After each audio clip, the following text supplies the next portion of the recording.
السلام علیکم. د ګرمیانو موسم دی، نو هر کس دا تپوس کوي چې مونږ اے سی استعمالو روم کې.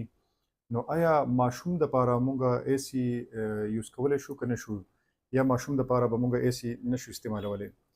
نو دا یاد وساتئ چې اے سی بالکل استعمالولی شي، خو څه احتیاطي تدابیر دي دا انتهایی زیات ضروري دي ستاسو د ماشوم د صحت لپاره.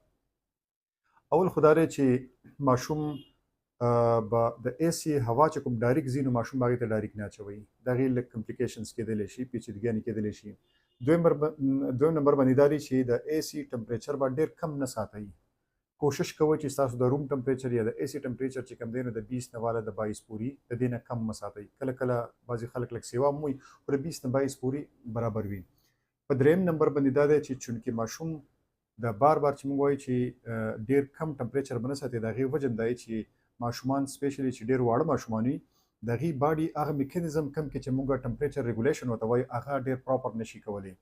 نو کله چې د ماشوم د بدن ټمپریچر یا کمیږي، هایپوترمیا ورته موږ وایو، دا کوو نو ماشوم ټمپریچر خپل نشي ریګولیټ کولی. نو بهتره دا ده لکه غټ بندر یخني وشي په ځان باندې بلانکیټ راواچوي یا څادر څه څیز راواچوي، ماشومان هغسې نشي کولی، نه هغه ټمپریچر برابر ریګولیټ کولی شي. نو د هغې دپاره بهتر دا ده چې د کمرې ټمپریچر لږ برابر ساتئ، د اے سی ټمپریچر چې کوم دی د 20-22 نه کم وي.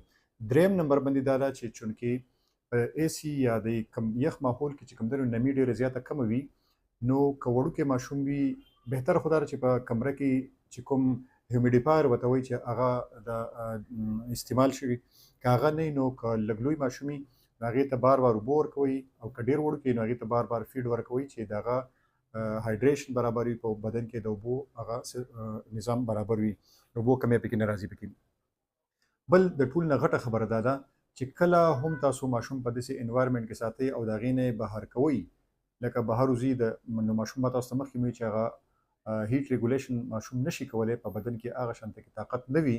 نو لهذا کله چې ماشوم د داسې یخ ماحول نه بهر ته وړئ یا د بهر نه ډایرکټ دننه راوړئ، نو کوشش کوئ چې ماشوم ټمپریچر اول برابروئ، نو په مزه مزه وباسئ، یو دم نه یا کور کوئ وباسئ یا دننه راوړئ نو لږ ساعت کور کوئ، نو چې هغه ډایرکټ هیټ ریګولیشن نشي کولی، نو لهذا باډي کې هغه چینجز نه راځي.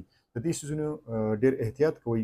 بل یو پوینټ پکې دا هم دی چې د خپل د اے سی کم فلټر چې وي د دې صفایي ډېره کوئ، ځکه د دې نه چانس وي چې ماشومانو کې انفیکشن پکې وشي. ډایرکټ چانس نه وي، خو ریلیټیولی بیا کیدلی شي په ماشومانو کې کیدلی شي. د دې یو څو احتیاطي تدابیرو خیال ساتئ، نور بالکل ماشوم ته په اے سی روم کې ماشوم ساتلی شي، څه مسله نه ده. تھینک یو.